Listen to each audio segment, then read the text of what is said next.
Naniniwala ka ba sa mga engkanto? Sa mga nilalang na nagtatago sa likod ng mga anino at punong kahoy, nananahimik, ngunit nagbabantay? Paano kung ang kanilang mundo ay nakasalalay sa iisang kapangyarihan? Isang bagay na maaaring magligtas o magwasak sa lahat. Ngunit gusto rin kitang tanungin, paano kung ikaw ang napili upang maging tagapangalaga nito?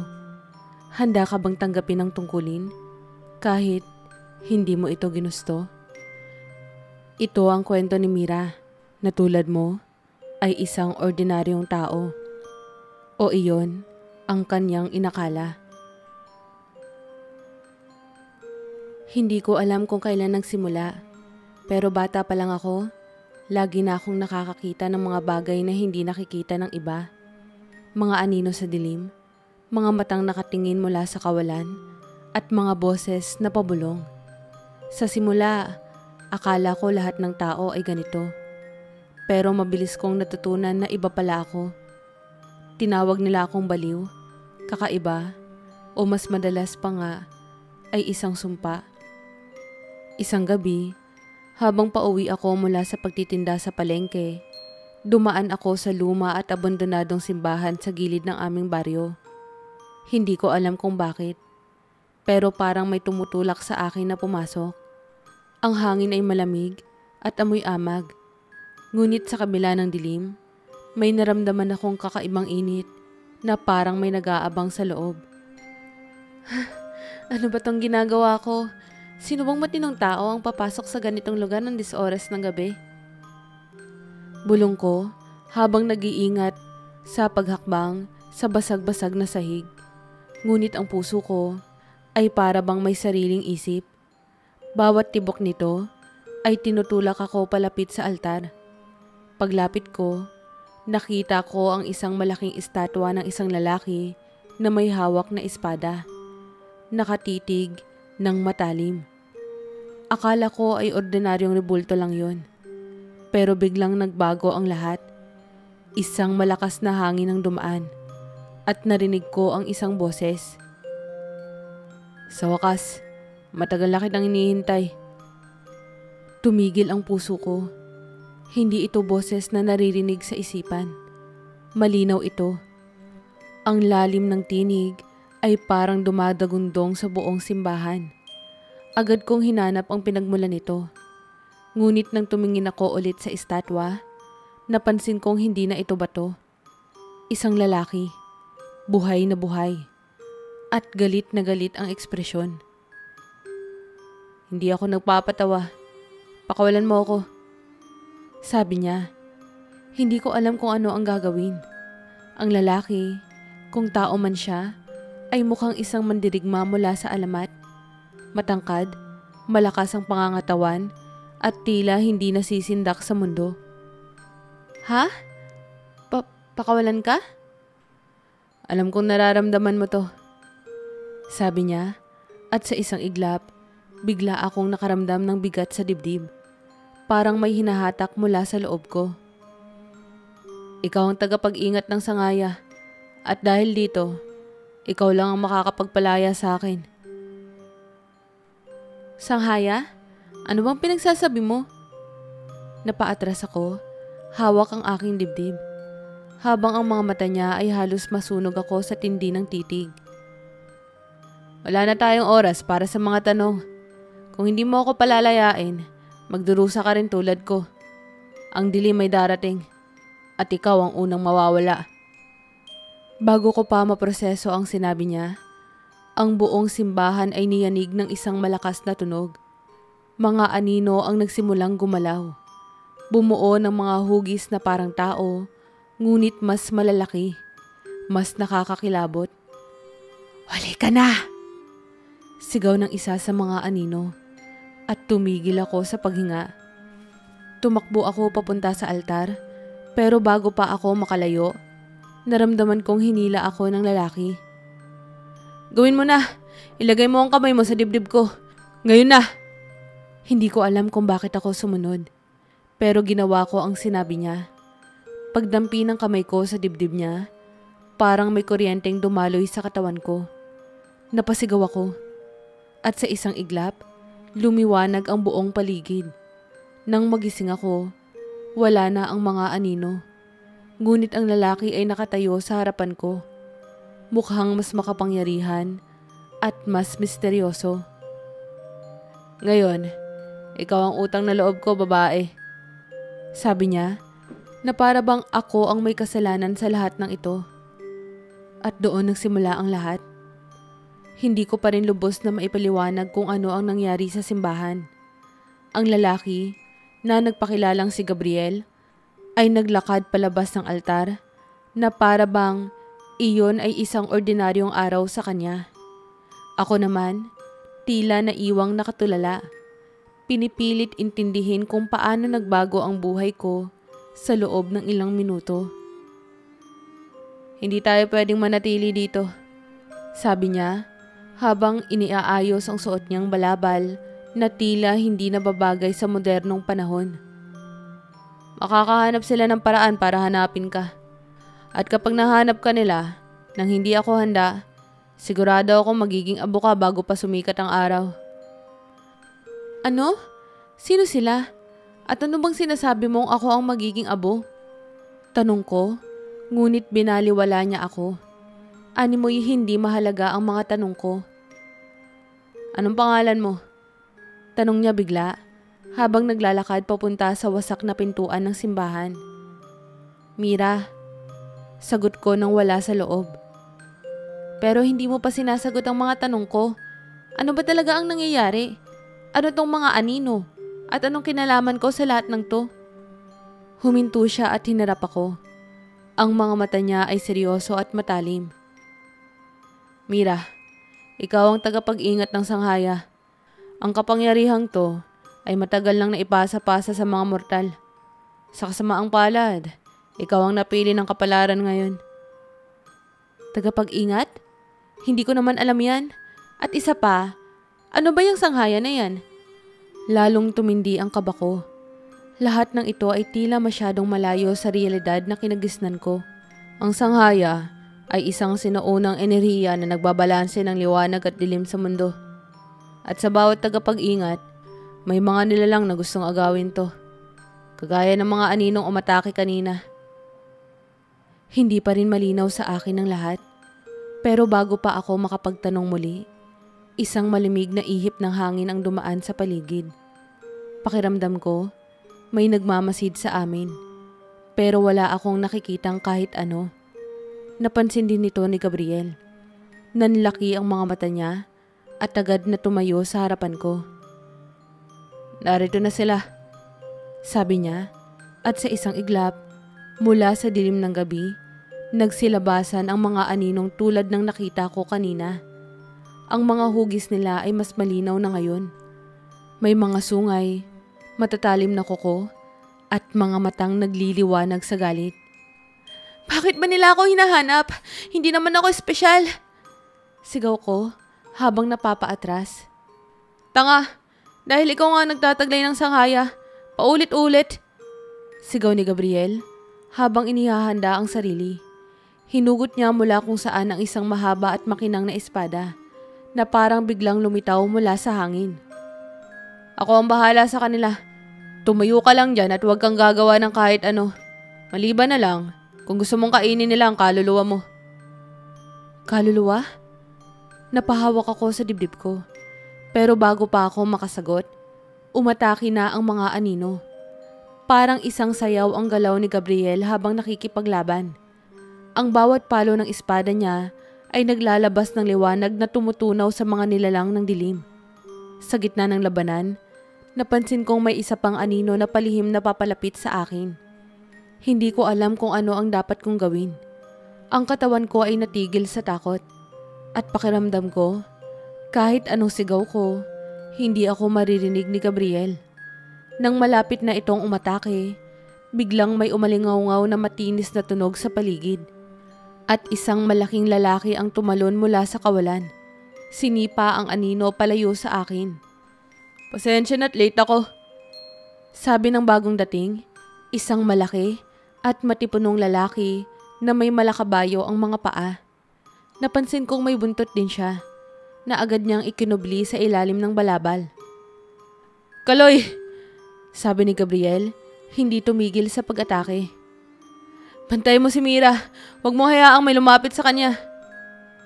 "Siya ba ang sangaya?" tanong ni Kaloy habang nakatingin sa akin. Ngumisi siya, animoy hindi kabado sa sitwasyon. "Mukhang mahina. Sigurado ka bang siyang napili?" "Hindi ito ang oras para mangasar, Kaloy!" sigaw ni Gabriel, at sa tulong ni Kaloy na malakas at tila hindi nasasaktan ng mga anino, naging mas mabilis ang laban. Sa wakas, nang maitaboy ang lahat ng halimaw, huminga ako ng malalim at napaupo sa sahig. Ang katawan ko ay nanginginig at hindi ko alam kung paano ako nakaligtas. Anong klaseng buhay ba ang pinasok ko? Bulong ko sa sarili habang napapatingin sa dalawa. Si Gabriel ay mukhang walang pagod, habang si Kaloy ay abala sa pag-aayos ng kanyang balabal. "Welcome sa mundo ng mga tagapag-ingat," sabi ni Gabriel habang tinutulungan akong tumayo. "Simula ngayon, wala ka ng ligtas na lugar." At doon nagsimula ang aking mas malaking takot. Ang mga anino kanina ay simula pa lamang. Hindi na ako nakabalik sa normal kong buhay pagkatapos ng gabing iyon. Si Gabriel at Kaloy, na tila hindi kailanman nag-aalinlangang magdikta ng dapat kong gawin, sinimulan akong bantayan. Sa kabila ng patuloy kong pagtatanong kung paano ako nasangkot sa lahat ng ito, ang sagot nila ay iisa lang. "Ang sanghaya ang pumili sa'yo." Pagkaraan ng ilang araw, napansin kong kakaiba ang nararamdaman ko. Mas sensitibo na ang pandama ko. Ang hangin ay tila nagdadala ng bulong. At ang mga anino sa paligid ay mas malinaw na. Nakikita ko na ngayon ang mga nilalang na hindi ko napapansin dati. Mga duwende na palihim na naglalakad sa tabi ng kalsada, mga tikbalang na nagtatago sa ilalim ng punong kahoy, at mga engkanto na nagbabalat kayo bilang mga ordinaryong tao. "Ano ang nangyayari sa akin?" tanong ko kay Gabriel habang naglalakad kami sa gubat. Gabi noon, ngunit may kakaibang liwanag na nagmumula sa sanghaya, na parang umaagos mula sa loob ng katawan ko. "Ang sangaya ay hindi lamang isang kapangyarihan," sagot niya habang pinakikiramdaman ng paligid. "Isa itong koneksyon sa lahat ng bagay. Sa liwanag, dilim, at sa lahat ng nilalang. Ikaw ang tulay ng balanse sa mundong to. Kaya, mas lalo kang nagiging konektado sa mga nilalang na hindi mo pa naiintindihan." "Pero bakit nga ako? Ayoko naman ito. Hindi ba pwedeng iba na lang ang pumili ng sanghaya?" tanong ko, pilit na pinipigilan ang lumalakas na liwanag sa mga kamay ko. "Ang sanghaya ay hindi pumipili ng mahina. Kung napili ka, ibig sabihin may dahilan." Sagot ni Gabriel na tila walang pakialam sa bigat ng sinabi niya. "Pero ang tanong, kaya mo bang buhatin ang bigat ng pasyang yun?" Hindi ako nakasagot. Hindi dahil sa wala akong sagot, kundi dahil naramdaman ko ang malamig na hangin sa likod ko. Bigla akong lumingon. At doon ko nakita ang isang nilalang na naglalakad papalapit. Isang babae. Napakaganda, ngunit may mga matang parang salamin ng kawalan. "Gabriel, sino siya?" tanong ko, pero bago pa man makasagot si Gabriel, ngumiti ang babae. "Ang tagapag-ingat ng sanghaya," sabi niya. Ang tinig niya'y malamig at nakakapanindig balahibo. "Matagal ko nang gustong makilala ka." "Celestina," sagot ni Gabriel, inilalabas ang espada niya. "Akala ko ba nagretiro ka na?" "Hindi ako kailanman nagretiro," sagot ni Celestina. Ang kanyang boses ay parang bulong ng hangin. "Ako ang tagapagbantay ng balanse. Ngunit ngayon, ang balanse ay nagugulo dahil sa mga kagaya mo." Anong ibig mong sabihin?" tanong ko, nananatiling nakatayo sa pagitan nila. "Huwag kang magtiwala sa kanya, Mira. Babala ni Gabriel, ngunit hindi ko mapigilan ang sarili kong tumitig kay Celestina. Ang presensya niya ay parehong mapanlinlang at mapayapa. Wala akong balak saktan ka, sabi ni Celestina, iniabot ang kamay niya. Pero kailangang maunawaan mo ang bigat ng responsibilidad mo. Hindi ito laro, Mira. Kung hindi mo magagampanan ang tungkulin mo, ang mundo ang magdurusa. Huwag mo siyang pakinggan. Nagsisinungaling siya. Ang gusto lang niya ay ang kapangyarihan ng sanghaya. Sa gitna ng kanilang pagtatalo, naramdaman ko ulit ang liwanag sa loob ko. Ngunit ngayon, tila may boses na nagtutulak sa akin na gumawa ng desisyon. Sino ang dapat kong pagkatiwalaan? Si Gabriel, na walang ibang sinabi kundi magtiwala sa kanya, o si Celestina, na mukhang may mas malawak na pangunawa sa kung ano ang nangyayari. Biglang nagsalita si Kaloy, na tahimik na nanonood mula sa gilid. Mira, isipin mo kung ano ang tama para sa'yo. Hindi lahat ng pinapakita sa'yo ay totoo. At sa sandaling iyon, alam kong may mas malalim na misteryo ang sanghaya. Isa itong responsibilidad na hindi ko maaaring takasan. Ngunit sino ang tama? At paano ko malalaman kung sino ang tunay kong kakampi? Ang gabi ay tahimik nang makalayo kami sa gubat. Si Gabriel ay tila mas tahimik kesa dati, habang si Kaloy naman ay palaging nagbabantay sa paligid. Animoy may inaasahan na namang panganib. Ako, pakiramdam ko, mas gumulo lang ang lahat. Si Celestina, ang kanyang mga banta, at ang tila hindi ko maipaliwanag na koneksyon sa kanya, lahat ng ito ay nagpapabigat sa iniisip ko. Bakit hindi mo siya pinagkakatiwalaan? Tanong ko kay Gabriel habang naglalakad kami sa makipot na daan pa uwi. Hindi ba sinabi niyang gusto niyang balansehin ang lahat? Parang hindi naman siya kaaway. Huminto siya at tumingin sa akin. Ang mga mata niya ay puno ng pasensya, ngunit may halong pagkainis. Mira, hindi mo naiintindihan kung gaano kaimportante ang sanghaya. Lahat ng nilalang na makakalapit dito ay may nais, at bibihira sa kanila ang may mabuting layunin. Pero paano mo naman malalaman? Hindi ka rin naman sigurado, hindi ba? Paano kung mali ka? Paano kung siya talaga ang tama? Ang bawat salita ko ay parang hinuhukay ang pasensya ni Gabriel. Ngunit bago pa siya makasagot, biglang tumawa si Kaloy mula sa gilid. Mukhang may point si Mira, Gabriel. Baka naman, kaya mo siya ayaw pagkatiwalaan kasi takot kang may mas alam pa siya kaysa sayo. Tumahimik ka, Kaloy. Sagot ni Gabriel, ngunit hindi niya naitago ang kunot ng kanyang noo. Habang naglalakad kami, hindi ko maiwasang mapansin ang paraan ng pagbabantay ni Gabriel.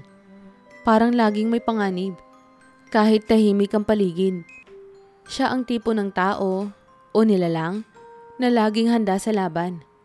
Pero minsan, naiisip ko kung ano kaya ang nagpapakilos sa kanya. Ang galit ba?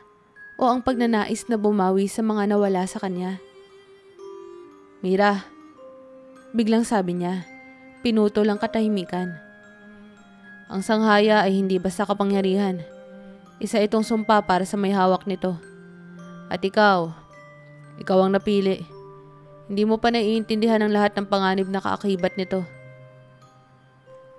Ilang beses ko bang sasabihin na hindi ko nga to ginusto? Yun ang lagi mong tatandaan. Pero, total, ang sabi nyo nga, ako ang napili, wala akong ibang magagawa, kundi kayanin to. Napatingin siya sa akin, at sa kauna-unahang pagkakataon, parang may nakita akong kakaibang ekspresyon sa mukha niya. Isang bagay na malayo sa galit o inis, isang bagay na mas malapit sa paghanga, pero mabilis din itong nawala. Na para bang hindi niya gustong makita ko iyon. Sa sumunod na mga araw, nagsimula akong sanayin ang sarili sa paggamit ng kapangyarihang dala ng sanghaya. Si Gabriel ang nagturo sa akin kung paano kontrolin ang liwanag na to. Araw-araw, Pinipilit niya akong mag-concentrate habang nakikipaglaban siya kay Kaloy bilang demo. Madalas akong mabigo. Tumigil ka sa pag-iisip ng masyadong marami, sabi niya habang hawak ko ang isang maliit na liwanag sa palad ko. Ang kapangyarihan ng sangaya ay hindi manggagaling sa takot. Ito'y manggagaling sa tiwala mula sa sarili mo. Ha! Madaling sabihin para sa'yo. Ikaw kasi ang expert dito at hindi ako. Pero ikaw ang napili, Mira. Tumigil siya sa paggalaw. Tinitigan ako ng diretsyo. Ang sanghaya ay nasa iyo. At ikaw ang dapat tumanggap nito. Wala nang iba. Hindi ko maintindihan. Pero ang mga salita niya ay tumama sa puso ko. Parang sa likod ng kanyang galit at pagkamainit ang ulo, may halong pag-aalala na hindi niya kayang ipakita ng hayagan. Isang gabi, habang nagpapahinga kami, napansin kong nakaupo si Gabriel sa gilid ng bintana. Nakatingin sa buwan. Ang mukha niya, nakaraniwang puno ng tapang, ay ngayon ay parang napapalibutan ng lungkot. Gabriel? Tanong ko habang lumalapit sa kanya. Anong iniisip mo? Hindi siya sumagot agad. Salip, tumingin siya sa akin at marahang ngumiti. Isang bihirang ngiti na parang sinadya niyang itago sa lahat. Minsan iniisip ko, ano kaya ang buhay ko kung hindi ko kailangang magdala ng ganitong bigat? Pero parang hindi na rin mahalaga. Lahat ng to ay para sa isang layunin, hindi ba? Siguro nga. Naupo ako sa tabi niya. Pero hindi ibig sabihin na wala kang karapatang maging masaya. Nagkatinginan kami at doon ko naramdaman ang bigat ng lahat ng pinagdaanan niya. Isang nilalang na tila walang takot, ngunit sa likod ng lahat ng iyon ay isang pusong hindi rin nakakalaya. Mira, bulong niya. Di ka dapat nandito. Ha? Bakit naman? Dahil sa tuwing tinitingnan kita, nararamdaman ko na ang lahat ng ginagawa ko ay para sa'yo na. Ang mga mata niya ay parang naghahanap ng sagot mula sa akin. Hindi ko alam kung paano sasagutin iyon. Sa unang pagkakataon, naramdaman kong may isang bagay na nagbabago. Hindi lang sa pagitan namin, kundi pati na rin sa akin. At iyon ang unang beses na natakot akong harapin ang nararamdaman ko. Lumipas ang mga araw at hindi ko maalis sa isipan ang sinabi ni Gabriel. Ang mga binitiwan niyang salita ay parang sumpang inuukit sa puso ko. Ngunit wala akong oras para harapin ang mga nararamdaman ko. Ang takot, pagkalito, at ang lumalaking responsibilidad ng sanghaya ay parang nagbabadyang pumatay sa akin. Isang gabi, habang abala kami sa pag-ensayo, biglang sumiklab ang isang kakaibang liwanag sa paligid. Si Gabriel at Kaloy ay parehong alerto. Parang mga hayop na naaamoy ang paparating na panganib. Narito na sila. Bulong ni Gabriel, hinugot ang kanyang espada. Mira, manatili ka sa likuran ko. Hindi ko alam kung sino ang sila na tinutukoy niya. Pero hindi ko na kailangang maghintay ng matagal para malaman. Mula sa anino ng kakahuyan, lumabas si Maestro Felipe, ang aswang na unang pinag-usapan ni na Gabriel at Kaloy. Sa kanyang tabi, isang grupo ng mga nilalang na mukhang mas malalakas at mas mabangis kaysa sa mga aninong umatake sa amin noon. Gabriel, matagal na kitang hinahanap. Sabi ni Maestro Felipe, ang tinig niya ay malamig at puno ng panlilinlang. At ikaw rin, Mira. Nararamdaman kong ang sanghaya ay nasa iyo.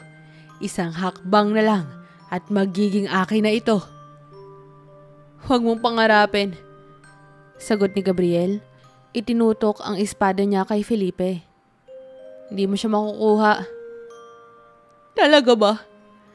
Tumawa si Felipe at biglang sumiklab ang isang malakas na hangin. Pinilit akong bumagsak sa lupa. Sa gitna ng kaguluhan, naramdaman ko ang init ng sanghaya na nag-aapoy sa loob ko. parang ito ay nagmamakaawang gamitin ko na. Mira, kontrolin mo ang sanghaya! Sigaw ni Gabriel habang sinasalubong ang atake ni Felipe. Si Kaloy naman ay nakikipaglaban sa mga halimaw na umaatake mula sa likuran. Hindi ko kaya! Sigaw ko, nanginginig habang pinapanood ang labanan. Kaya mo! Isipin mo kung bakit ka napili! Patuloy niyang sigaw habang pilit na nilalabanan ang lakas ng kalaban. Pinikit ko ang mga mata ko at pilit na inaalala ang mga araw na sinanay ako ni Gabriel. Ang sanghaya ay koneksyon sa lahat ng bagay. Hindi ito tungkol sa takot, kundi sa tiwala. Tiwala sa sarili ko at sa mga taong naniniwala sa akin. Naramdaman ko ang liwanag na bumalot sa katawan ko at nang idilat ko ang mga mata ko, nakita kong nagniningning ang paligid. Ang dilim na dala ng mga halimaw ay unti-unting napalitan ng liwanag na parang lahat ng bagay ay bumabalik sa balanse. Si Felipe, na kanina ay puno ng tiwala sa sarili, ay napaatras. Imposible! Sigaw niya. Ang isang mortal ay hindi dapat kayang kontrolin ng sanghaya. Pero ngayon, alam ko na ang totoo. Hindi ako basta mortal. Ako ang napili. At ngayon, alam kong kaya kong gamitin ang kapangyarihang ito. Sa isang iglap, sumugod si Felipe sa akin. Ngunit bago pa siya makalapit, si Gabriel ang pumagitna. Isinalag ang kanyang espada sa atake ng aswang.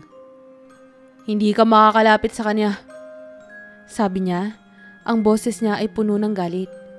Nagpatuloy ang labanan. Ngunit sa tulong ng sanghaya, nagawa kong tulungan si Gabriel at Kaloy. Ang mga halimaw ay unti-unting napawi sa liwanag. At si Felipe, sa huli, ay napilitan ding umatras. Nagbabadya ng mas matinding pagbabalik. Huwag kang magpapakampante, Mira! Sabi niya, bago siya tuluyang mawala. Hindi pa tapos ang laban natin. Pagkatapos ng labanan, napaupo ako sa lupa. Hinihingal at ramdam ang pagod. Si Gabriel ay lumapit sa akin. Iniabot ang kamay niya upang tulungan akong tumayo. Nagawa mo, sabi niya, at sa unang pagkakataon, nakita ko ang ngiti sa kanyang labi. Isang ngiti na puno ng pagmamalaki. Nakita mo na kung ano ang kaya mo. Salamat sa'yo. Sagot ko, nangingiti rin kahit napapagod. Pero, hindi ko magagawa yun ng mag-isa lang. Tumango siya, at sa sandaling iyon, naramdaman kong mas lumalim ang koneksyon namin. Hindi lang bilang tagapag-ingat at tagapagtanggol, kundi bilang dalawang taong pinagtagpo ng kapalaran sa gitna ng kaguluhan. Ngunit alam kong hindi pa rin nagtatapos ang lahat. Si Felipe ay patuloy na nagbabadya ng gulo at ang mundo ng liwanag at dilim ay nakasalalay sa bawat desisyon na gagawin ko. Ngunit sa gabing iyon, sa unang pagkakataon, naramdaman kong kaya kong harapin ang lahat. Dahil hindi na ako nag-iisa. Ang gabi ng huling labanan ay tila isang malayong alaala na ngayon. Tumayo ako sa gitna ng parang, ang hangin ay malamig at puno ng amoy ng bagong sibol na damo. Ang paligid ay payapa, ngunit sa loob ko, alam kong nagbago na ang lahat. Si Gabriel at Kaloy ay nasa tabi ko. Parehong tahimik, ngunit alerto, tulad ng dati. Ang sanghaya ay nananatili sa akin. Ngunit hindi na ito kasing bigat ng dati. Ngayon, nararamdaman ko ang kapangyarihang ito bilang bahagi ko. Isang bagay na handa akong tanggapin. Nagawa natin. Sabi ko, pilit na pinupuno ng tapang ang boses ko. Ngunit hindi ko maikubli ang lungkot na unti-unting sumisiksik sa dibdib ko. Nagawa mo. Sagot ni Gabriel, lumapit siya at tumitig sa akin. Ikaw ang nagligtas sa mundo, Mira. Ikaw ang dahilan kung bakit nananatili ang balanse. Hindi ko alam kung paano sasagutin iyon. Ang mga salita niya ay puno ng katotohanan. Ngunit kasabay nito, ang kirot ng isang desisyong kailangan kong gawin. Ang sanghaya ay isang kapangyarihang higit pa sa sinuman. At habang nasa akin ito, ako ang magiging tulay sa pagitan ng liwanag at dilim. Ngunit ang desisyong iyon ay may kapalit. Isang bagay na matagal ko nang iniiwasang harapin. Habang papalapit ang araw ng aking huling misyon, dinala ako ni Gabriel sa isang lugar na tila malayo sa lahat. Isang sinaunang altar na nagmumula pa sa panahon ng mga diwata at engkanto. Doon ko naramdaman ang koneksyon ng sanghaya na mas malakas kaysa dati. Kailangan mong gawin to, sabi niya. Ang boses niya ay malamig, ngunit puno ng emosyon. Kapag isinama mo ang sanghaya sa altar na to, mawawala na to mula sa mundo ng mga tao. Hindi na ito magagamit ng kahit sino. Ni Felipe, ni Celestina, ni kahit sino pa. Pero, ano ang mangyayari sa akin? Tanong ko, ang mga mata ko ay nakatingin sa kanya. Sa bawat hakbang papalapit sa altar, nararamdaman kong parang nawawala ang bahagi ng sarili ko. Tapos na ang papel mo, Mira, sabi ni Gabriel, ngunit hindi siya tumingin sa akin. Mawawala rin ang koneksyon mo sa mundo ng liwanag at dilim. Babalik ka sa pagiging ordinaryong mortal. Ordinaryo. Ulit ko sa sarili, parang hindi ko matanggap. Sa lahat ng nangyari, paano ako babalik sa dati? Nang maabot ko ang altar, inilabas ko ang sanghaya mula sa loob ng sarili ko. Nagniningning ito sa pagitan ng aking mga kamay. Parang isang maliit na araw na puno ng liwanag at enerhiya. Sa bawat segundo, nararamdaman kong parang hinihigop nito ang lahat ng lakas ko. Ngunit kasabay nito, ang pakiramdam ng kalayaan. Gabriel, bulong ko habang tinitignan siya. Ano ang gagawin mo kapag wala na ang sanghaya? Babantayan kita, sagot niya, at doon ko nakita ang lungkot ng kanyang mga mata. Kahit wala na ang koneksyon mo sa liwanag at dilim, ako ang magiging gabay mo. Palaging ako. Hindi ko napigilang ngumiti kahit nangingilid ang luha ko.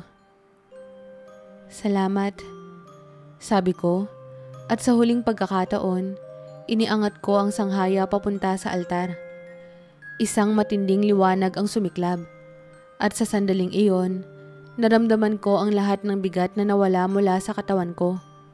Ang sanghaya ay nawala, ngunit sa pagkawala nito, ramdam ko rin ang pagkawala ng koneksyon ko sa lahat ng bagay na bumuo sa akin nitong mga nakaraang buwan. Nasa gilid ako ng parang nang magising ako. Si Kaloy ay nakaupo malapit sa akin. Ngumunguya ng tangkay ng damo, habang si Gabriel ay tahimik na nakatayo, nakatingin sa malayo. Buhay pa rin ako? Tanong ko, nagbibiro kahit pagod na pagod. Buhay ka, sagot ni Kaloy, tumatawa. At mukhang mas mabigat pa ang iniisip ni Gabriel kaysa sa lahat ng nangyari.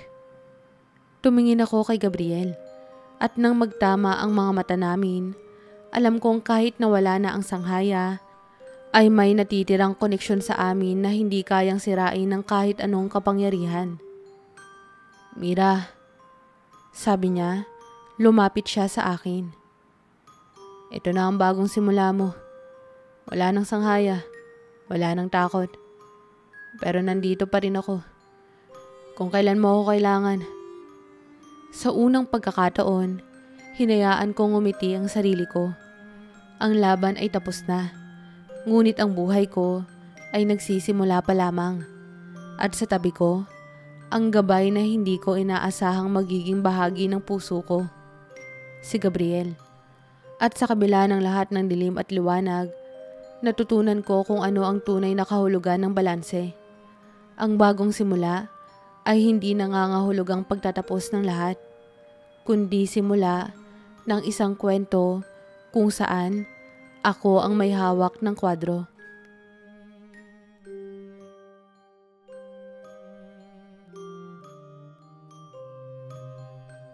Hello po! Kamusta po kayo?